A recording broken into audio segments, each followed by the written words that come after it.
contribuem mais, com mais amor, com mais cuidado, mas são aqueles que também mais ferem a gente. E é assim a família. Mas quando a gente fala de família, a gente não está falando só de pai, mãe, irmão, tio, tia. A gente não está falando disso. A gente está falando de todas as relações que a gente pertence, uma rede de relações. A gente está falando da igreja, a gente está falando da vizinhança, a gente está falando dos colegas de trabalho, a gente está falando da nossa sociedade, a gente está falando da nossa cidade, a gente está falando de toda pessoa que a gente se relaciona de alguma maneira. Então, um monte de coisa que a gente vai conversar hoje se aplica a essas outras relações que a gente não necessariamente considera família, mas que são relações que contribuem para a nossa vida, que formam quem a gente é.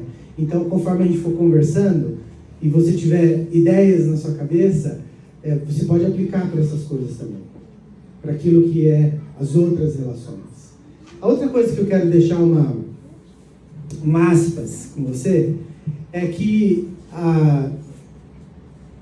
aquilo que a gente vai conversar hoje, eu estou pensando principalmente nas relações mais normais, nas relações equilibradas. Eu não estou pensando nas relações que são a exceção à regra. Eu não estou pensando nos abusos, eu não estou pensando nos crimes que a gente comete um com o outro.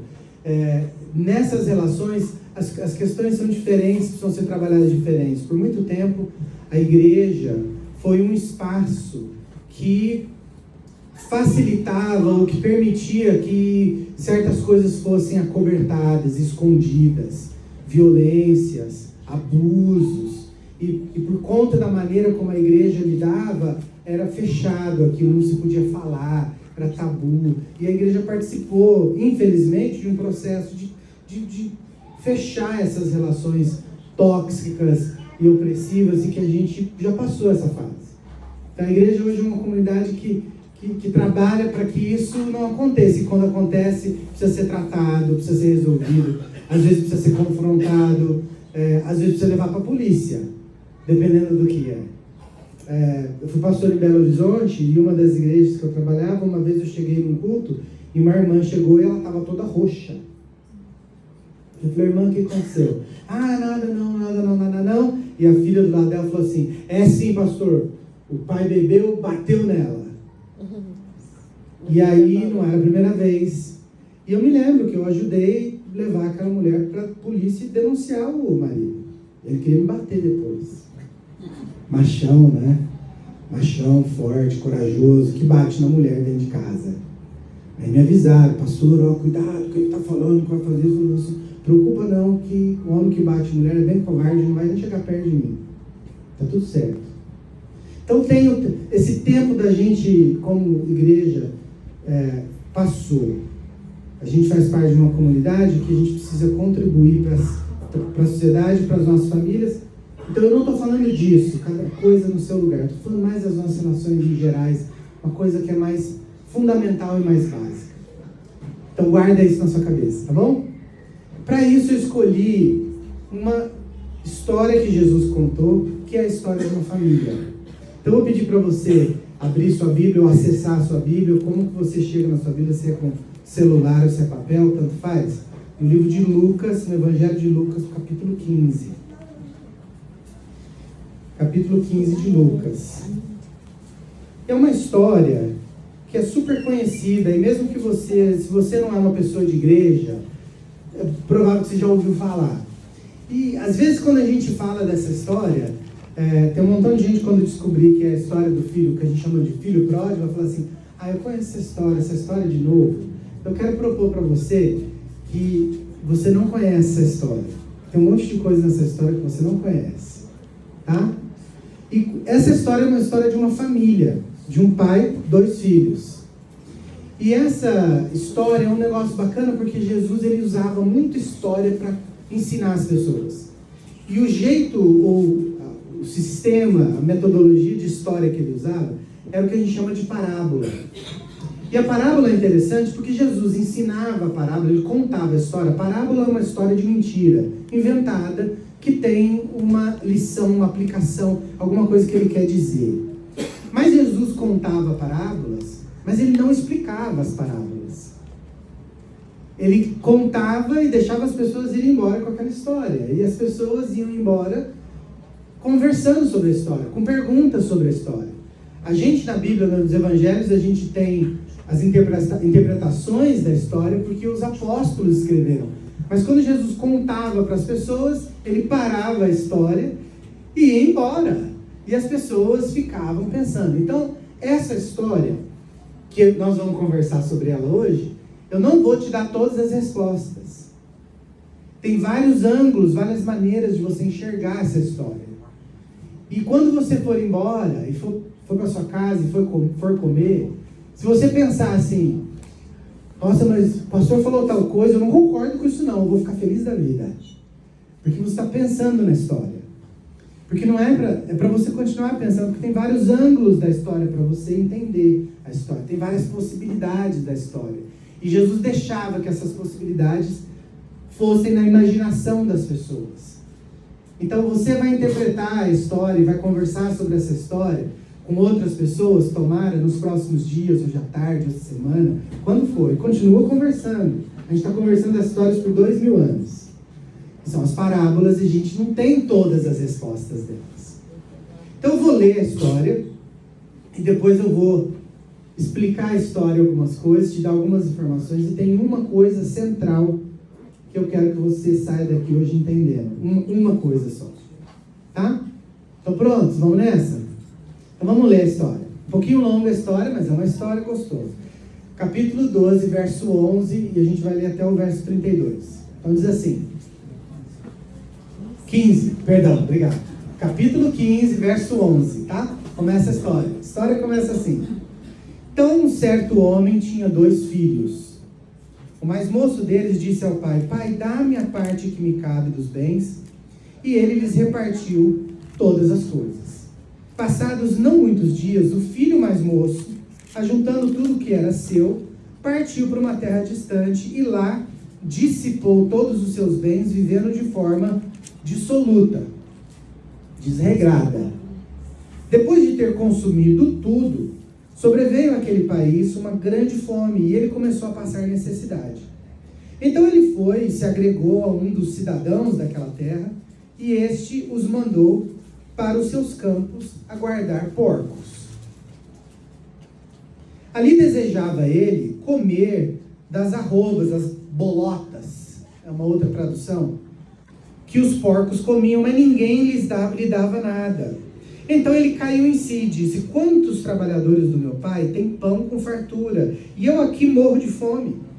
Levantar-me-ei, irei ter com meu pai, e lhe direi, pai, pequei contra o céu e diante de ti. Já não sou mais digno de ser chamado teu filho.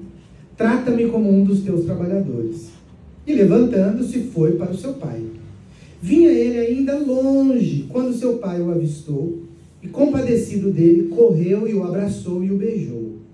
E o filho lhe disse, pai, pequei contra o céu diante de ti, já não sou mais digno de ser chamado teu filho. O pai, porém, disse aos seus servos, trazei depressa a melhor roupa, vestiu, ponde-lhe um anel no dedo e sandálias nos pés. E trazei também e matai um novilho cevado, um boi jovem, gordo. Comamos, regozijemo-nos, porque esse filho estava morto e reviveu, estava perdido, foi achado. E começaram a regozijar-se. Ora, o filho mais velho estivera no campo, e quando voltava, ao aproximar-se da casa, ouviu a música e as danças. E chamou um dos criados e perguntou o que é que era aquilo. E ele informou, veio teu irmão, e teu pai mandou matar um novilho cevado, porque o recuperou com saúde. E ele se indignou, e não queria entrar, e saindo, porém, o pai procurava conciliá-lo. Mas ele respondeu ao seu pai, há tantos anos que te sirvo, sem jamais transgredir uma ordem tua, e nunca me deste um cabrito sequer, para alegrar-me com os meus amigos. Vindo, porém, este teu filho, que desperdiçou os teus bens, com prostitutas e meretrizes, tu mandaste matar a ele o novilho gordo. Então ele respondeu, o pai, meu filho, tu sempre estás comigo, tudo que é meu é teu. Entretanto, era preciso que nos regozijássemos e nos alegrássemos, porque esse teu irmão estava morto e reviveu, estava perdido e foi achado. Essa é a história. E a gente conhece essa história como a história do filho pródigo. Mas é uma história de família. É o pai, e não tem mãe na história, porque Jesus está apresentando um personagem. E a gente pensa que a história é do filho, mas a história não é sobre o filho. Foi a gente que ao longo dos anos, a igreja que interpretou e deu o nome na história de filho pródigo. Mas não é a história do filho. Pródigo quer dizer que não tem controle de nada. Ele vive e ele reparte as suas coisas sem nenhum critério. Pediu, ele dá. Gasta com tudo de qualquer maneira. Ele dá à vontade as coisas para todo mundo, sem critério nenhum. Você pediu, ele dá. Esse é o pródigo. É o que não tem restrição de nada. Tudo que ele tem é de todo mundo. Tem aqui na frente, pode vir. Minha cunhada, para quem não sabe. Fica vermelha, vai passar vergonha. E aí, esse é o pródigo. E o filho pródigo não é a história do filho pródigo. Como é que eu sei que não é a história do filho pródigo? Porque quando começa a história, Jesus introduz o personagem principal. Na primeira frase da história, quem que é o primeiro personagem a ser apresentado? Um pai que tinha 2 filhos. O pai é o personagem principal da história, não são os filhos. E aí você pergunta, como é que você sabe disso e como é que isso encaixa na história? Se você olhar o contexto da história, por que Jesus contou essa parábola, você vai descobrir o porquê que ele está falando do pai. Então olha no capítulo 15, verso 1, no primeiro verso do capítulo. Diz assim, que aproximaram-se de Jesus publicanos e pecadores. Publicano era um cara traidor da pátria. Era um judeu que trabalhava para os romanos que dominavam e oprimiam o povo judeu na Palestina no primeiro século. Então era um traidor. Ninguém gostava deles. Era um republicano. Eles roubavam, eles eram desonestos e trabalhavam para os inimigos. Tá bom? Os pecadores, a gente sabe quem que é. São os pecadores, a gente ruim, gente que faz coisa errada, gente que não presta. Tá? As pessoas estavam em volta de Jesus. Mas tinha um outro grupo também. Diz assim que num outro grupo que estava junto, murmuravam fariseus e escribas. Fariseus eram os líderes religiosos, faziam parte de uma ordem religiosa chamada fariseus. E os escribas eram os que copiavam a Bíblia, era um outro grupo religioso. Eles eram os crentes. Eles eram o povo que seguia Deus, o povo que conhecia a Bíblia, o povo que ensinava de religião para os outros. Então Jesus estava cercado dessa mistura de gente.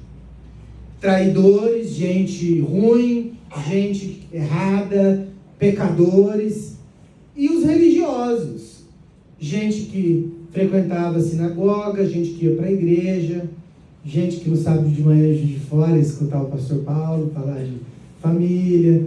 É esse o pessoal, esse misto de gente. E quando Jesus começa a contar a história, é porque eles olham para Jesus e começam a murmurar.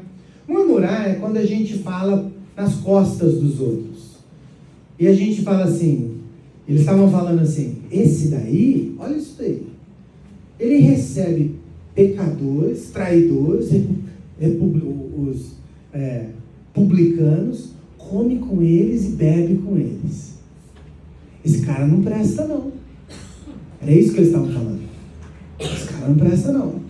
E aí tiravam, tem um texto da Bíblia que Jesus usa, que a gente usa fora de contexto. A gente fala assim, me diga com quem andas, completa. Eu te direi quem és.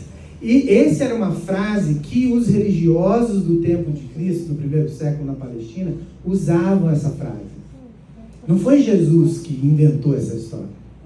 Eles falavam isso. E Jesus disse para eles um dia, vocês dizem, me mostra com quem vocês andam, eu direi com quem tu és. E a gente tira e fala, palavras de Jesus.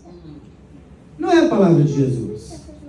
Porque Jesus andava com esse grupo aqui. E eles estavam reclamando, dizendo assim, olha, esse daí anda com pecadores, com gente ruim, com traidor, com não sei o quê. E aí Jesus começou a contar as histórias. E uma das histórias era a história do Pai. Porque ele queria mostrar para eles uma imagem de Deus. A gente tem imagens de Deus que a gente carrega com a gente. E as imagens que nós temos de Deus, aquilo que a gente acha que Deus é, aquilo que a gente acha que Deus gosta, aquilo que a gente acha que Deus pensa, aquilo que acha... Esse é meu cunhado. Ela já passou vergonha agora outra vez. Senta aí. Então, a imagem que a gente carrega de Deus, a gente replica, a gente reparte com os outros. E a maneira como Deus, como a gente pensa que Deus trata as pessoas, a gente trata os outros. E aí entra a questão da família.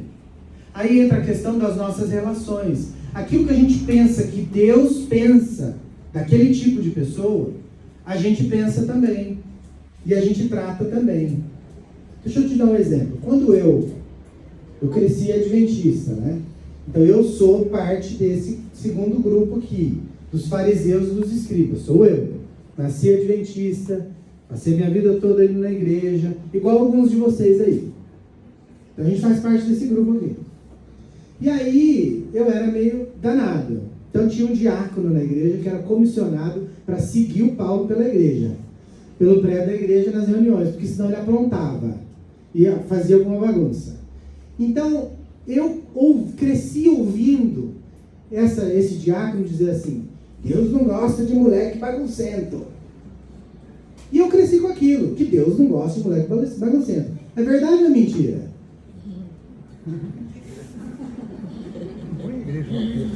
Não põe a igreja no aperto não, né?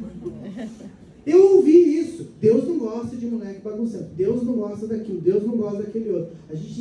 A imagem de Deus que a gente cria, a gente carrega com a gente. E a gente trata os outros da mesma maneira. Então o Deus que eu fui ensinado, crescendo, não era um Deus que gostava de festa, de dança, nessa história. De criança baguncenta, de gente que fazia coisa errada. Deus não gosta desse tipo de gente. O Deus que eu cresci era um Deus sisudo, um Deus bravo, um Deus que estava te olhando, um Deus que quando chegava perto dele você tinha que se arrumar, se aprumar, se comportar, andar devagar, falar baixinho. Mas eu falava alto, até hoje eu falo. Eu andava rápido, eu não era bonzinho, direitinho, do jeito que tinha que ser. Eu cresci com essa imagem, que Deus não gostava do menino baguncento que corria na igreja, o diácono tinha que ficar atrás. Então a gente carrega essas coisas e a gente replica para os outros. Então eu quero fazer essa pergunta para você, para começar a esmiuçar a história, a parábola. Qual é a imagem de Deus que você carrega com você? E qual é a imagem de Deus que você passa para os outros e que você fala para os outros, quando você se relaciona com os outros?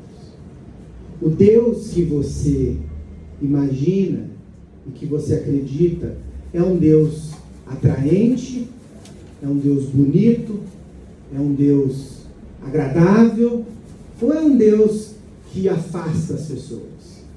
É um Deus que atrai ou é um Deus que repulsa? É um Deus amoroso ou é um Deus distante? Como é que é esse Deus?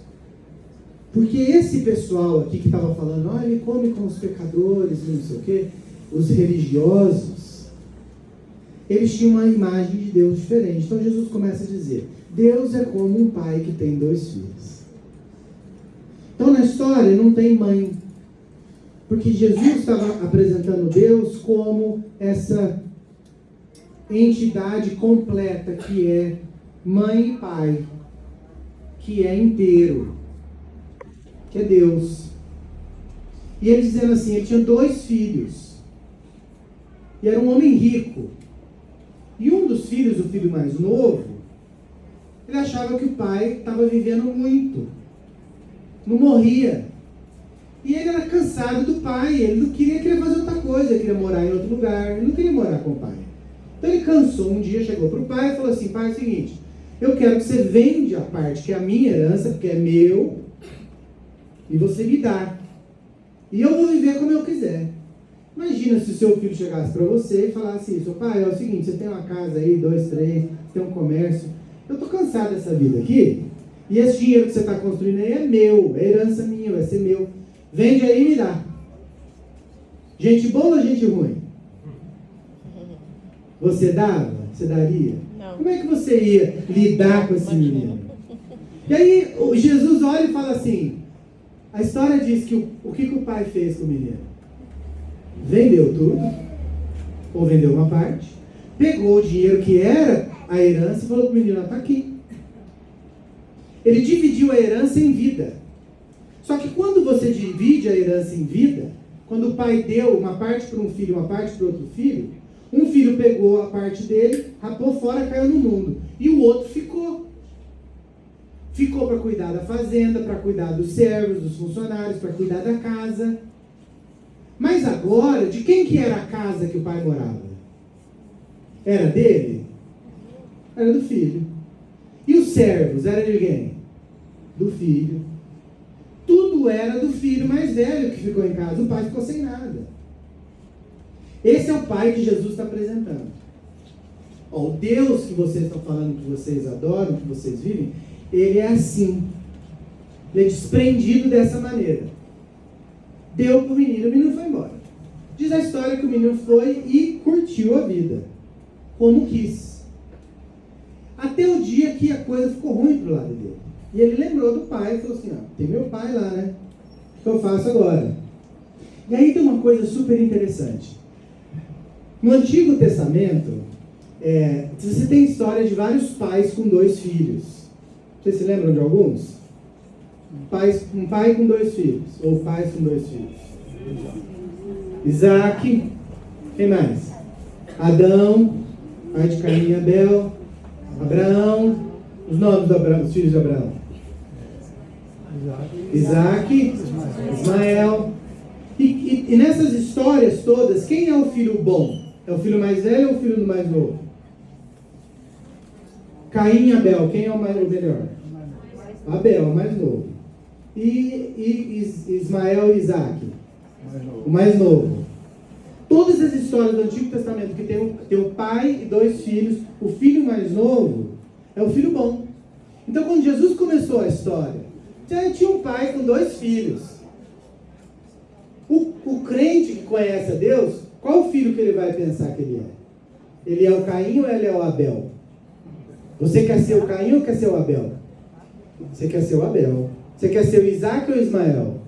Você quer ser o Isaac. Você quer ser o Esaú ou você quer ser o Jacó? Você quer ser o Jacó. Só que quando ele anda um pouquinho mais com a história, então você fala: eu sou o filho mais novo. A audiência de Jesus falou: eu sou o filho mais novo. Porque a gente quando está vendo uma história, a gente se identifica com o personagem. Eu sou o filho mais novo, eu sou o filho honrado. De repente, Jesus vira a história. O filho honrado desonra o pai e vai embora. Mas agora o filho honrado, o que desonrou o pai, vai voltar. Aí Jesus pega uma frase do Antigo Testamento e bota na boca do filho mais novo. E a frase é a seguinte: pequei contra os céus e pequei contra ti. Essa frase no Antigo Testamento é encontrada na boca de Faraó. Na história do Êxodo, o povo no Egito, eles estavam aprisionados. Israel, a nação de Israel, não é essa nação de Israel hoje, antiga, lá 3.000 anos atrás.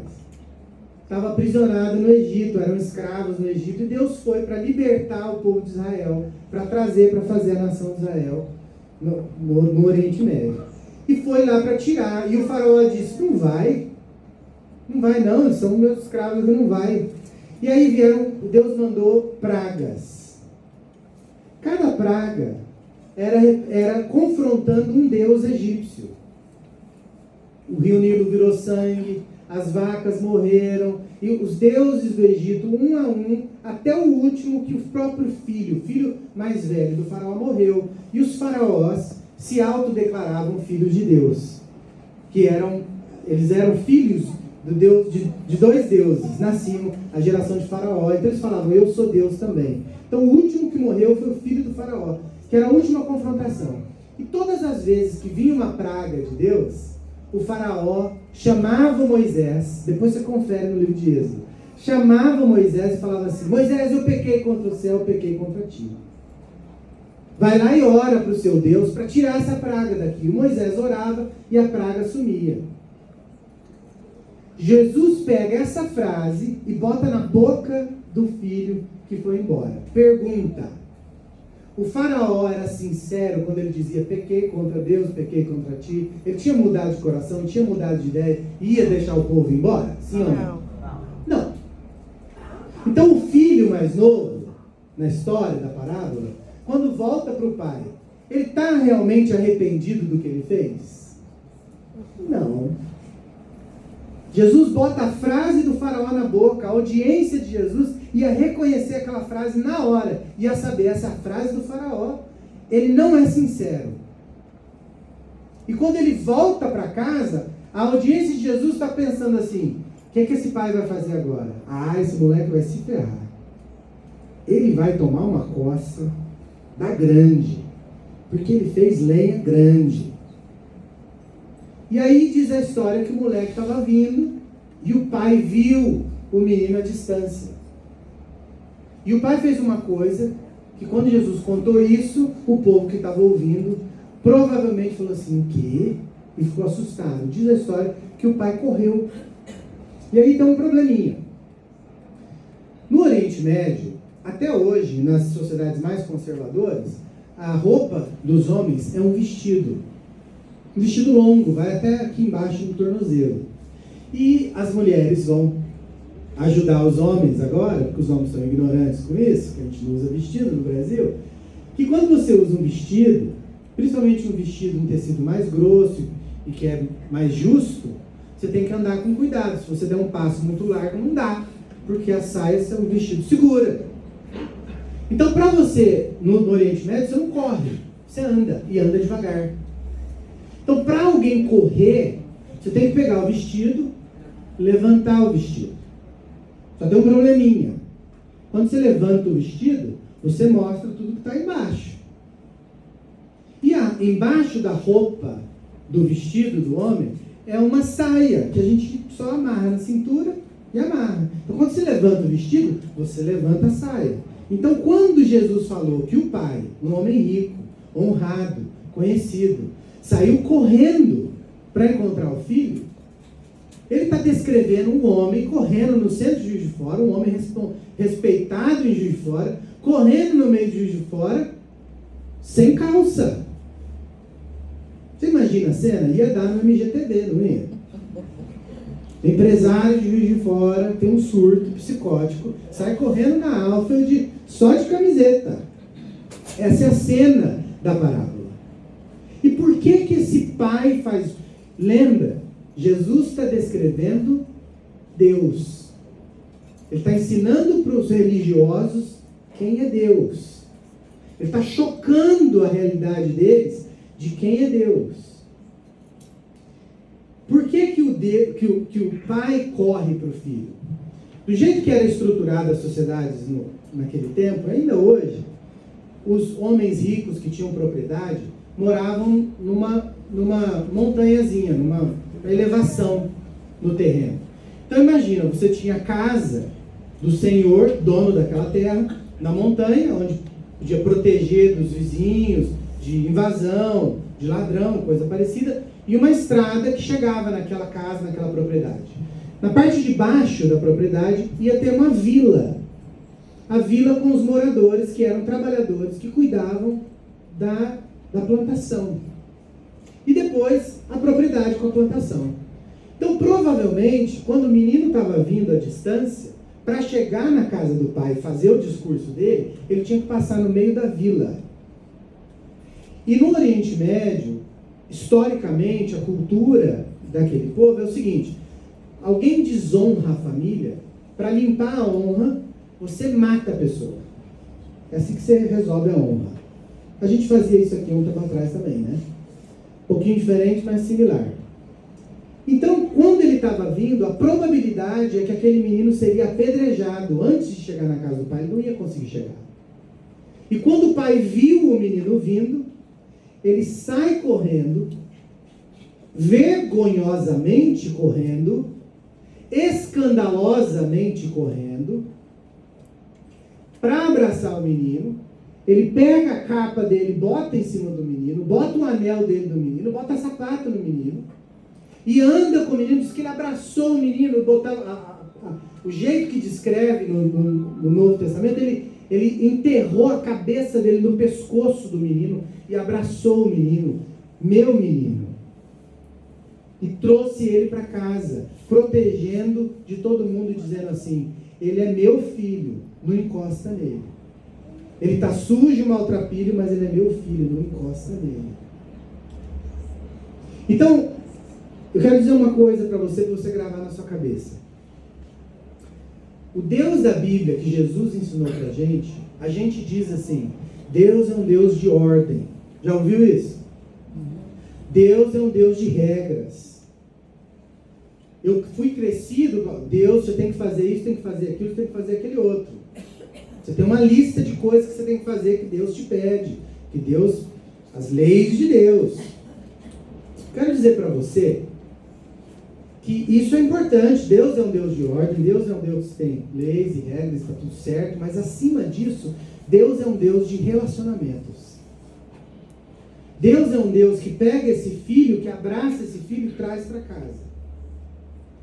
E se você quer viver bem com a sua família, se você quer produzir uma sociedade digna, respeitosa, se você quer ser uma igreja de verdade, você vai ter que aprender a entender esse Deus, e esse Deus te convida a você viver como ele vive. E esse Deus é um Deus de relacionamentos. Ele está preocupado com como a gente se relaciona. Então esse Deus, ele cobre esse menino, traz esse menino para casa. A pessoa que mais me ensinou sobre essa parábola foi um homem, membro de uma igreja que eu pastoreava em Belo Horizonte. Ele tinha 3 filhos, ele e a esposa. E 2 meninas e um rapaz. E esse rapaz era viciado em crack. E esse rapaz, super bacana, um rapaz muito bem educado, muito legal, muito tudo. Quando ele estava no crack, ele entrava em casa, pegava a geladeira, botava nas costas e levava na boca para pegar uma pedra de crack. E a mãe tinha que ir atrás para comprar a geladeira de volta, para pagar a geladeira e trazer de volta para casa. Um dia eu cheguei na casa deles para visitar, e o carro da família estava em cima de pedras, umas pedras grandes que tinham no jardim, e não tinha rodas, não tinha banco, não tinha volante, não tinha som. Tudo que ele conseguiu tirar do carro, ele tirou do carro. E eu falei assim: irmão, o que está acontecendo? Ele falou assim: meu filho, pastor, antes de amanhecer o carro estava desse jeito. E aí um dia ele me contou uma história. Ele disse assim: meu filho me ligou semana passada, pastor, o que eu faço? Porque as pessoas falam para mim: você tem que dar dura nele, você tem que chegar junto nele. Meu filho me ligou, pastor, falou assim: pai, estou aqui na estrada tal, eu roubei um carro, a gasolina acabou, eu estou na beira da estrada, você precisa trazer combustível para mim. Pastor, o que eu faço, pastor? Aí ele falou assim, e ele dizia no telefone: se você não trouxer para mim gasolina, a polícia vai me pegar. Eu preciso de ajuda, pai, me ajuda. A polícia vai me prender, eu vou para a cadeia, pai, me ajuda. Traz gasolina para mim. Adivinha o que o pai fez? Levou gasolina, encheu o tanque do carro, roubado, o menino foi embora com o carro roubado. Ele falava: pastor, estou roubando o carro. O que é que eu faço, pastor? Mas é meu menino. O que é que eu faço? E aí falavam para ele assim: você não pode, você está apoiando ele, você tem que chegar junto nele. Aí ele falou assim: de tanto falarem isso, pastor, uma vez eu estava andando na rua, meu filho estava vindo de lá, e eu atravessei a rua, fui para o outro lado da rua, para dar dura no meu filho, para dizer para ele: meu filho está trazendo vergonha para casa. Fui para o outro lado da rua. Pastor, não dou conta, pastor, é meu menino. Ele chorava, era duro, sofrido. Jesus está mostrando para a gente que Deus é esse Deus sofrido, porque os seus filhos viram as costas para ele. Viram as costas, vão embora. Não quero ficar. E aquele que fica só conhece um Deus de regra. É o filho mais velho. Então nós que somos os crentes, nós que estamos aqui, você está aqui hoje porque você tem algum interesse religioso. Você é uma pessoa com sensibilidade religiosa, tem interesse de fazer a vontade de Deus. Você faz parte dos fariseus e dos escribas. Você faz parte dessa pessoa. E esse filho mais velho diz assim para o pai, quando chega em casa, estava trabalhando. E o filho chega em casa e vê uma festa em casa. E ele fala assim, como assim está tendo uma festa na minha casa e eu não estou sabendo? Lembra que o pai dividiu a herança? A casa era dele, o boi era dele, os servos eram dele. E estava tendo uma festa. Ele chegou, tinha festa, tinha música, tinha dança. E ele chegando do trabalho. Ele tem direito de ficar bravo ou não? Tem? Chegou, viu aquilo lá, nem entrou em casa. Lá de fora, o que está acontecendo aí? Que eu sou um homem certo. Entendeu? O que está acontecendo aí? Aí o pai, que na história deveria chamar o filho lá dentro e dar uma dura nele. O pai vai lá fora e implora com ele, filho, entra. O Novo Testamento foi escrito na língua grega, né? A língua grega tem umas palavrinhas que a gente não consegue traduzir direito. Ele falou com ele assim, implorava com ele, entra, vem fazer festa com a gente, seu irmão estava morto, reviveu. Aí o menino vira e fala assim, que eu vou entrar e fazer festa com esse moleque, sem vergonha, safado, que fez isso para mim, que me machucou, que fez isso, que fez aquilo. Não tem gente que machuca você? Gente da família? Como tem? Gente que trabalha com você? Gente da sua vizinhança? Você não fez nada para a pessoa vai e te faz uma coisa ruim? E você fala assim, desgranhento. Né? E o irmão falou isso. Esse desgranhento, e aí ele começa a falar do irmão. Mas olha só o que ele fala. Ele vira e fala assim, esse aí, seu filho, não é irmão mais, é o seu filho. Lembra da história do Caim e do Abel, que Deus chegou para ele e falou assim, Caim, cadê o seu irmão Abel? Sou eu o cuidador do meu irmão. E qual que é a resposta? É você o cuidador do seu irmão? Qual que é a resposta? Sim ou não? Né? Sim. Você é cuidador do seu irmão. Aí ele veio e falou assim, esse seu filho aí, ó, que saiu e ficou vivendo com as prostitutas? Ele viveu com as prostitutas? Ele gastou o dinheiro dele com prostituta? A história conta pra gente isso? Não. É a fofoca do irmão mais velho que diz isso. A história, Jesus disse que ele viveu de maneira desorganizada, desordenada. Mas não diz que ele gastou dinheiro com prostituta. É o filho mais velho que está dizendo. Eu ouvi milhares de pessoas na igreja dizendo assim, não, porque o filho pródigo que gastou dinheiro com prostituta, ele fez isso, fez aquilo, não fez nada. A gente não sabe, Jesus não falou isso. Quem falou foi o irmão mais velho, fofoqueiro. Porque ele estava bravo com o irmão. E ele vira para o pai e fala assim, eu sempre fiz o que você mandou. Tudo que você mandou eu faço direitinho, agora vem esse irmão aí, você faz uma festa para ele? Isso é injusto. Ele tem razão ou ele não tem razão? Fala honestamente, pensa com a sua cabeça, ele tem razão ou não tem razão? Está sendo justo, pai, de pegar o dinheiro da herança do outro irmão para fazer uma festa para ele? Ele estava bravo por causa do boi. O boi gordo é o negócio, o problema. Fala 3 vezes na história, o boi gordo que matou. E o menino fala, e você deu um boi gordo para ele? Para mim você nunca deu nada, eu sempre fiz tudo que você queria. Eu sou aqui como um escravo, tudo que você me manda eu faço. E aí a gente vai aprender o negócio que eu preciso que você vá embora daqui na sua cabeça. O coração do pai, quando viu o filho mais novo, se encheu de alguma coisa. E o coração do filho mais velho se encheu de uma outra coisa. Olha o verso 20 do capítulo 15, você vai descobrir do que se encheu o coração do pai. com o filho que fez errado, com o pecador, com a pessoa que te maltratou, que te machucou, que te fez errado. Aquela pessoa que está na sua cabeça aí. Aquele um mesmo. Ele diz assim, o coração do pai, quando viu o filho, se encheu de compaixão. O coração de Deus se enche de compaixão.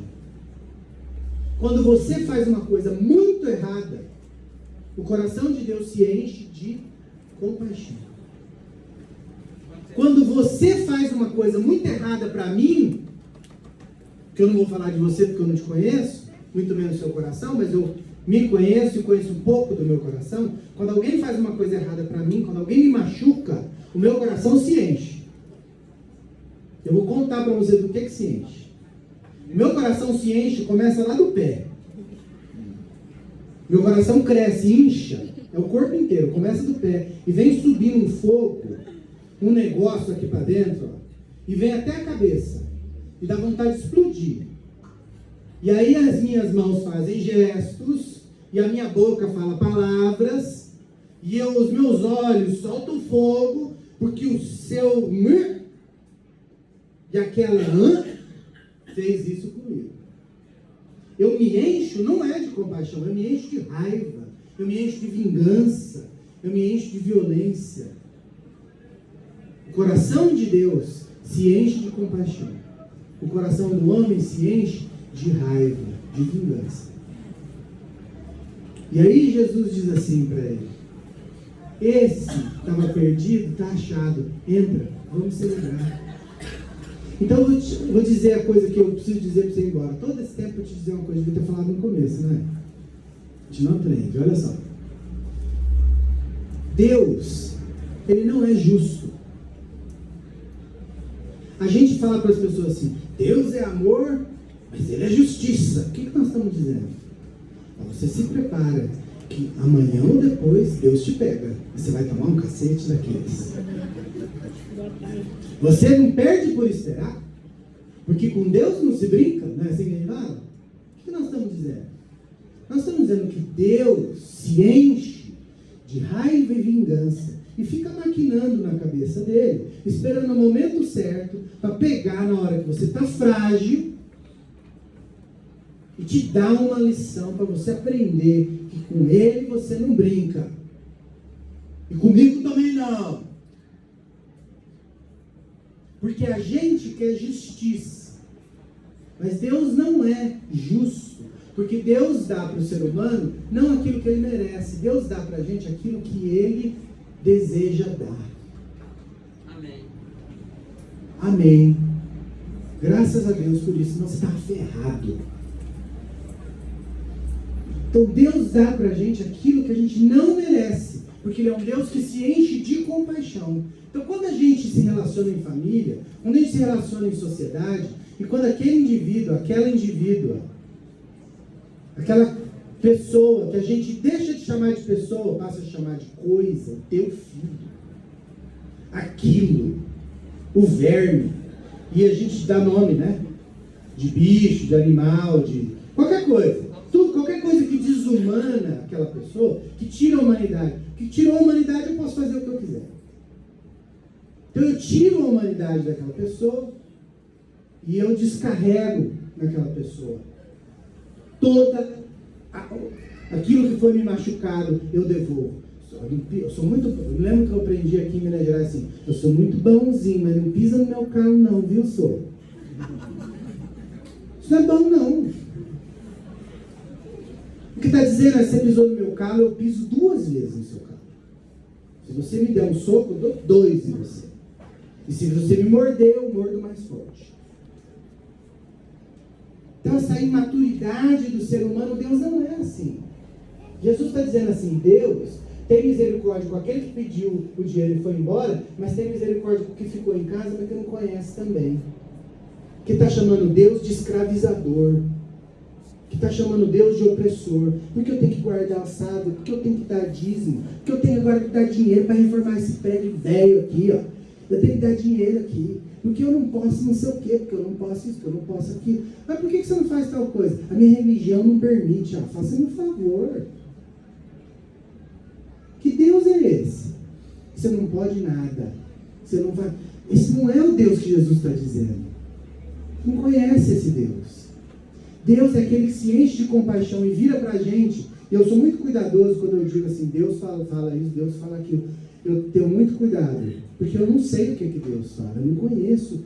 Eu só conheço o que Ele revela para mim. Então a Bíblia diz assim, que Deus diz assim para a gente: a vingança é minha. Ele fala, a vingança é minha. Então você quer viver bem em família? Você vai ter que aprender a ter o coração de compaixão que Deus tem. Você vai ter que viver. Então Jesus, contando essa história, está dizendo assim, ó, Deus é assim, e vem viver comigo desse jeito. Ah, mas aí Deus é tonto, então agora pode viver. Então, pastor, então agora abriu a porteira, né? Faz o que quiser, qualquer coisa tá bom, pode fazer, não tem problema nenhum, não tem regra, não tem lei, não tem nada. Ah, fez bonitinho, vem aqui bonitinho, tá perdoado. É assim, né, pastor, que nós vamos viver? E a gente acha que a gente está deixando as pessoas se livrarem quando estão fazendo coisa errada. Como eu disse no começo, existem circunstâncias que são diferentes. Tem dia que você vai ter que pegar um membro da sua família cheio de compaixão e levar na polícia e falar assim, ele fez tal coisa. Não pode. Mas nas nossas relações normais, na grande maioria de nós, são as feridas que a gente carrega. São as pessoas que nos maltrataram, que foram desonestos com a gente, que tirou alguma coisa de nós. E a gente carrega no coração. A gente é o fariseu e o escriba, nós somos esses crentes que criam uma imagem de um Deus que não é atraente, de um Deus que é sisudo, de um Deus que é repugnante, de um Deus que não gosta daquele e daquele outro lá. Ó. Aquele lá então, nem se fala.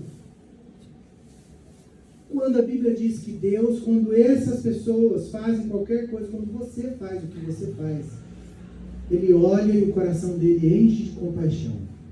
Ah, pastor, então Deus não vai fazer justiça. Deus não é justiça. Deus não é justo, não. Ele trata você não como você merece, mas como Ele deseja. Tem um momento na história que Deus vai ser justo, diz a Bíblia. E a Bíblia diz que Deus vai fazer um ato estranho. Os profetas do Antigo Testamento chamam do ato estranho de Deus. É estranho porque não é normal Ele fazer isso. O dia que Ele vai chegar num ponto de dizer assim, ó, chega, basta, vamos passar a régua aqui, ó, a conta é essa. Mas é uma vez, está no futuro, e é melhor deixar isso com Ele. Porque Ele diz assim, é minha, a questão é minha. E a Bíblia chama do ato estranho de Deus. No nosso dia a dia, não é assim. Deixa eu te dar um exemplo, deixa eu te dar uma coisa bíblica e um exemplo. E eu preciso terminar. O profeta Salomão, o rei Salomão, ele escreveu uma vez assim, tem um problema muito terrível no mundo. O problema é o seguinte, aquele que sacrifica para Deus, aquele que é fiel a Deus, e aquele que não é fiel a Deus, todos eles crescem, envelhecem e todos morrem, vão para o mesmo lugar. Não está certo isso. É uma grande injustiça. E é mesmo. A história de aqui se faz, aqui se paga, conversa. Quantas pessoas você conhece que é desonesto, não sei o quê, e a vida dele só prospera? E às vezes a gente olha e fala assim, oh meu Deus, mas aquele fulano ali, ó, aquela fulana ali, ó, só faz coisa errada e a vida dele dá certo, olha lá, tá fazendo festa, a família tá bem, e não sei o quê. E eu aqui, ó, faço tudo direitinho, tenho que passar esse monte de dificuldade que eu tenho que passar. Pastor, isso não dá certo. Porque a gente acha que a gente merece e força a Deus, eu faço tudo direitinho que você manda, você tem que fazer uma coisa para mim. Eu já vi gente dizendo que você bota Deus contra a parede, tem que fazer uma coisa para você, que tem que fazer para você o quê? Deus faz para a gente. Cada vez que você faz uma coisa que é do desagrado de Deus, Deus te trata como você merece? Não. Mas Deus faz nascer o sol sobre o justo, sobre o injusto, sobre o que oprime e sobre o que é oprimido, sobre aquele que é bom e sobre aquele que é mau. Deus faz nascer o sol todo dia. Até o diabo, se não fosse Deus dar a vida para ele, todo dia não vivia. Deus dá para as suas criaturas, para os seus filhos, aquilo que ele, coração cheio de coração, que é o meu, cheio de compaixão, que é o meu menino. Então eu quero convidar você, porque isso é um negócio difícil. O povo ouviu essa história aqui, saiu da parábola e ficaram anos, tem 2000 anos que nós estamos conversando nessa história.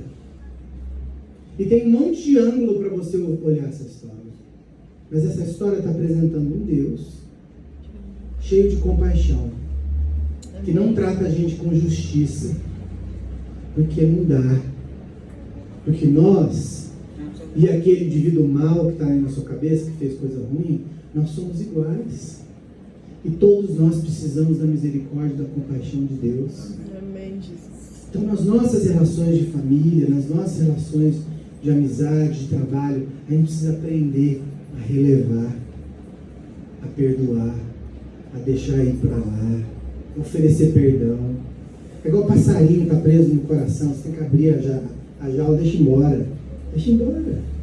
Esse é o pai pródigo, que dá sem fazer conta. Jesus está convidando a gente para dar compaixão sem fazer conta. Perdoa. Quantas vezes? 1, 2, 10? Não, 70 vezes 7. Impossível. Coração, a transformação do coração que o Espírito de Deus faz para a gente poder viver como esse Deus vivia. Aí a gente vai viver essa realidade desse Deus que é bonito, que é cheio de compaixão, que é atraente, que é respeitoso, que é bondoso. Amém, Jesus. Posso orar por você? Por favor. Parar de falar, que falei muito, né? Está na hora de almoçar. Vamos orar? Senhor, a gente ora, a gente agradece. E hoje que a gente volta os nossos olhos para pensar na família, para pensar nas nossas relações, nos nossos amigos, nos companheiros de trabalho. Tem tanta coisa difícil nisso, tem tanta gente que trata a gente de maneira indevida. Tem gente ruim nesse mundo, Senhor. Tem gente que fez coisa pra gente sem a gente merecer. Tem gente que passou a perna na gente. Tem gente que passou a gente para trás. Tem gente que difama a gente. E o Senhor convida a gente para olhar para essas pessoas e exercer o perdão, a compaixão que o Senhor exerce. Então, primeiro eu quero pedir que o Senhor nos perdoe. Porque a gente murmura, a gente fala, a gente guarda, a gente tem mágoa, a gente quebra as nossas relações, a gente causa tanta destruição, a gente causa tanto machucado uns nos outros. Nos perdoe. Segundo, eu quero orar e pedir para que o Senhor nos dê o poder do Espírito de Deus, transformação do nosso coração, de tal maneira que o Deus que a gente reflete para os outros é um Deus agradável, um Deus lindo, atraente, Amém. um Deus que é paciente, Verdade. um Deus que anda a segunda, a terceira, a quinta, a 10ª milha, um Deus que é bondoso, um Deus que perde e dá risada quando perde, e faz festa quando perde, e tem um sorriso no rosto. Um Deus que ama o moleque bagunceiro, que ama aquele errado. E a gente agradece por isso. Então a gente pede para o Senhor uma transformação no nosso coração de tal maneira que a igreja de Juiz de Fora vai ser conhecida como a igreja do Deus bonito, das pessoas que não tem problema perder. E se a gente for abusado por isso, Senhor, o Senhor foi abusado também. A gente abusa do Senhor todo dia. Então transforma o jeito que a gente vê as coisas. E a gente ora pedindo a sua misericórdia, o seu perdão, a sua força. E é no nome de Jesus que a gente ora agradecido. Amém.